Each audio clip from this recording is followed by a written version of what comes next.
Bismillahirrahmanirrahim. Şimdi Kudüs denince aklımıza hep İslam alemi geliyor. Kudüs denince İslam ümmetinin perişan hali geliyor. Zira biz şuna inanıyoruz ki Kudüs demek ümmet demektir. Kudüs'ün özgürlüğü ümmetin özgürlüğünden geçer. Bizim şuna da inanmamız gerekir ki Kudüs kurtulacaksa bütün ümmetin eliyle kurtulacak. Yani sadece Filistinlilerin eliyle değil. Şu anda Filistinliler ümmetin bedelini çekiyor. Her gün yüzlerce, onlarca şehit veriliyor. Bazı günlerde yüzlerce şehit verilebiliyor. Bütün bunlar nedir? Bütün bunlar ümmetin perişanlığının bir sonucudur. Ümmetin İslam'dan uzaklaşmasının bir sonucudur. Siyonist Yahudiler İslam aleminin dağınıklığından güç alarak, kuvvet alarak maalesef bu pervasızca, alçakça ihanetlerini sergiliyorlar. Müslümanları kalleşçe katlediyorlar. Denenmemiş olan silahlarını Müslümanlar üzerinde deniyorlar ve bütün dünyanın gözü önünde bu gerçekleşiyor. Dünyanın hiçbir yerinde bir tepki yok. Sadece kınamakla yetiniliyor. İslam alemi de uyuyor. İslam ümmetinin başındaki yöneticilere özellikle seslenmek istiyoruz. Bütün İslam ümmetinin başındaki yöneticiler İsrail'le derhal ilişkilerini kesmelidirler. Sadece kınamakla yetinmemelidirler. Gerek ekonomik olsun, gerek askeri, siyasi ne gerekiyorsa mutlaka İsrail'e onun anlayabileceği bir şekilde cevap vermek gerekir. Basın açıklamaları yaptık, mitingler yaptık, etkinlikler yaptık, var olan mitinglere destek olduk. Bir bilinçlenme görüyoruz, bir duyarlılık görüyoruz ama bu yeterli değildir. Çünkü İsrail basın açıklamalarından korkmaz. İsrail bizim yaptığımız mitinglerden, etkinliklerden, şuradan buradan çekinmez.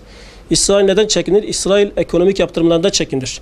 Basın açıklamasında da demişti ki Müslümanlar İsrail'e bir ambargo uygulamalı. Tabii sadece halklar nezdinde yetmiyor bu. Devletler nezdinde de olması gerekir. İdareciler, yöneticiler nezdinde de olması gerekir. Ciddi anlamda bir ekonomik ambargo İsrail'i gerçekten de sarsacaktır. Çünkü İsrail dışa bağımlı bir ülkedir. Yani küçücük bir nüfusu var ve dışa bağımlıdır. Ve İsrail'i besleyen maalesef şu anda İslam ülkeleridir. Yani bütün gıdasıdır, diğer masraflarıdır, petrolüdür, şuydur, buydur hepsi İslam ülkelerinden gidiyor.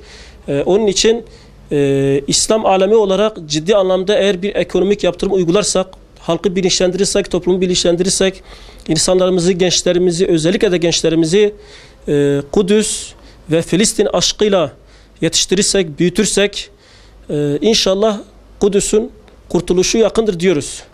Ama öte taraftan sadece kınamalarla, mitinglerle, basın açıklamalarıyla yetinirsek, yerimize oturursak İsrail bundan çekinmez, İsrail de yıkılmaz, İsrail de kahrolmaz. Bizim kahrolsun demekle, biz kahrolsun diyoruz ya sürekli etkinliklerde. Kahrolsun demekle İsrail maalesef kahrolmuyor.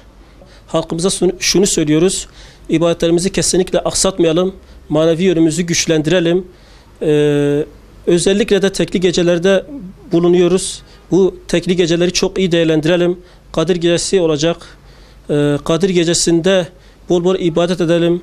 Hele Filistin'i, Kudüs'ü konuşuyoruz şu anda. Kudüs'ü unutmayalım. Filistinli Müslüman kardeşlerimizi unutmayalım. Zira onlar ümmetin bedelini ödüyorlar. Her gün canlarını veriyorlar. Her gün onlarca yüzlerce kişi yaralanıyor.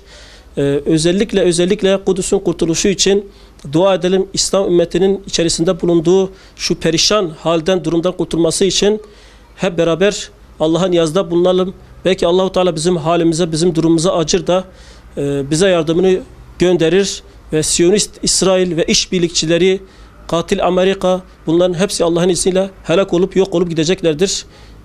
Ve şuna da inanıyoruz, yeryüzünde Allah'ın nurunu söndürmeye çalışıyorlar.